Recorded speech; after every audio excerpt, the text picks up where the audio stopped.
អូនចាស់ទេហេតុអីដល់តែពេលចាស់ទៅស្ត្រីទៅជាមានអារម្មណ៍ថាក្តៅភាយក្តៅចង់ពីប្រដាប់បន្តពូជមកគឺក្តៅភាយ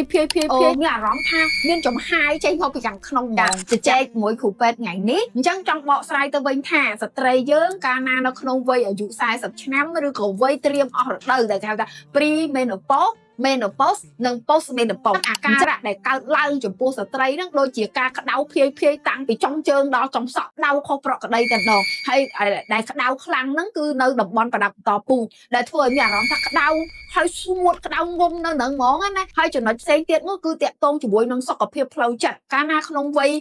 អស់រដូវហ្នឹងជុំវិញអស់រដូវហ្នឹងវាធ្វើឲ្យគាត់ឆេវឆាវឆាប់ខឹងមួម៉ៅគិតច្រើនគេមិនលក់ចាអ្នកខ្លះគាត់មានអារម្មណ៍ថាគាត់ដូចក្តៅសាច់ក្តៅទ្រូងគេអត់លក់អញ្ចឹងអាហ្នឹងហើយគឺជាផលរំខានជុំវិញបញ្ហាអស់រដូវហ្នឹងហើយចំណុចមួយទៀតគឺតាក់ទងជាមួយនឹងសភាព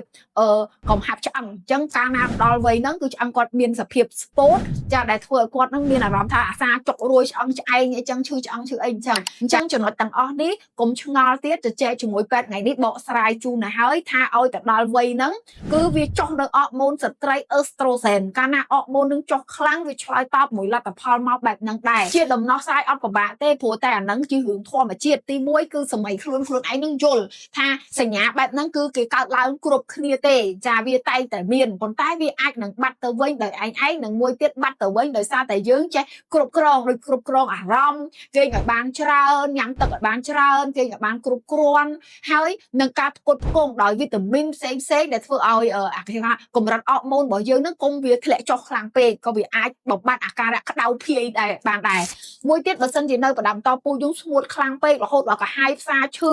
បាត់បង់អារម្មណ៍ខ្លាំងពេកចានៅមួយគ្រួសារនឹងមានការឈឺចាប់ដោះស្រាយបានតាមរយៈយើងប្រើប្រាស់ជំនួយជាមួយនឹងប្រភេទ lubricant ចាដែលវាមានសារធាតុចិញ្ចឹមសារធាតុទៅបំពន់ឲ្យមានសំណើមអីហ្នឹងគឺជួយបំបត្តិអាការក្តៅនឹងបានហើយក៏តាក់ទងមួយកំហាប់ឆ្អឹងកាលណាចុះអរម៉ូនហើយត្រូវញ៉ាំដូចជាប្រភេទទឹកដោះគោអាហារសម្បូរកាល់ស្យូមនឹងអាចមកវាតម្លៃ